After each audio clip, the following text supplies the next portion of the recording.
Hi everyone, it's Ardith, and today I'm part of a blog hop that includes some of the Ellen Hutson design ambassadors, as well as some of the My Favorite Things design team. We're combining some of the latest products from both companies, and that's always a lot of fun. Be sure to use the link in the description below to pop over to my blog for all the details and the blog list. So to start, I'm creating a festive panel of plaid using Copic Markers. I recently did a video showing this easy technique, and I'll link it above if you want to watch it and get more tips. I started with a panel of white cardstock trimmed to 4 by 5¼ inches. Oh wait, I wanted to show you about Copic Markers on the Waffle Flower media mat. I wanted to test how easily the alcohol ink comes off. I used my dark red marker to draw a line right along the edge of the cardstock, and that left a long line of ink on the mat. I started with a baby wipe, and I was surprised at how much ink it got off. In fact, I'm going to say almost all of it. Then I got out some hand sanitizer. This one's watermelon lemonade, and that pretty much took the rest off, although there was still a very faint streak left.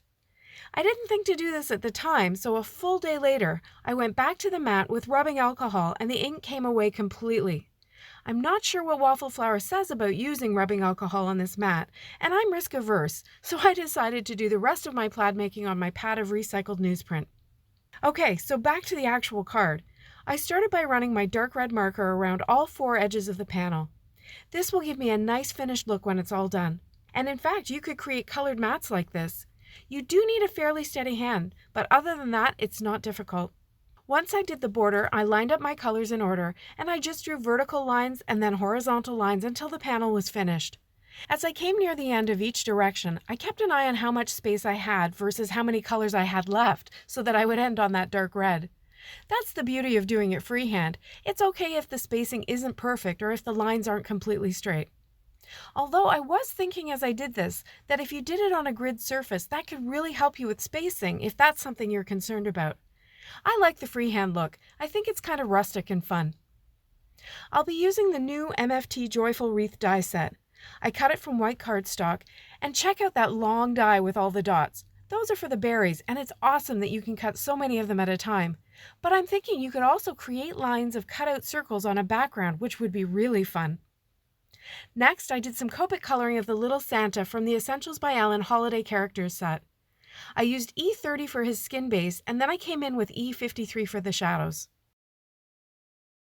For his hat, I used the same 2 reds that I had used on my plaid. This way he'll match perfectly. Just a little dark shading on that left side, blended out to the right. For his beard, I prefer a warm gray. And then for the furry trim on his hat, I use a cool gray, just enough to create a little dimension. He's really very easy to color. Next, I used the Joy Love Peace die, and I cut just the joy portion from white cardstock to form my sentiment. I also cut the little star, which fits perfectly into that solid O. Okay, just before we assemble the card, here's another little quick tip about the water media mat. It's nice and soft and squishy, so it really works well when I burnish the score line on my card base. And it also works well as a stamping surface for the same reason. I attach my plaid with glue runner, and you can see how nice and symmetrical that red border looks. I used my Nuvo Deluxe liquid adhesive to attach the wreath, putting tiny dots on the back of each leaf and then putting a large acrylic block over top to hold it in place while the glue set.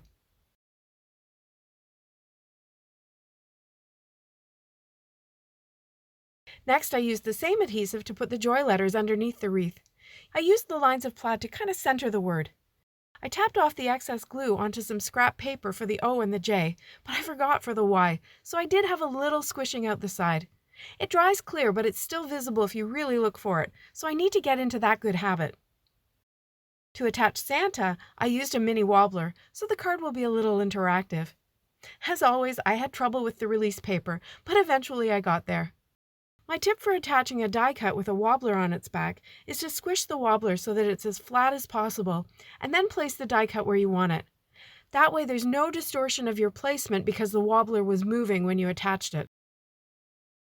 Then it was time to add some berries. I had cut some from cardstock I had colored red, but they kind of disappeared on the plaid.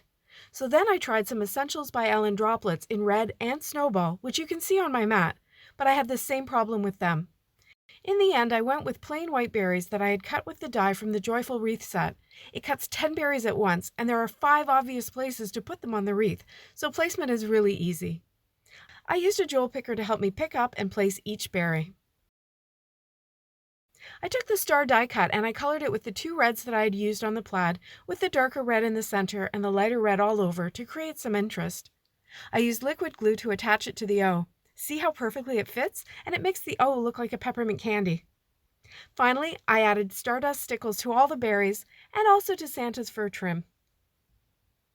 And here he is. I think he looks right at home in his MFT wreath, don't you?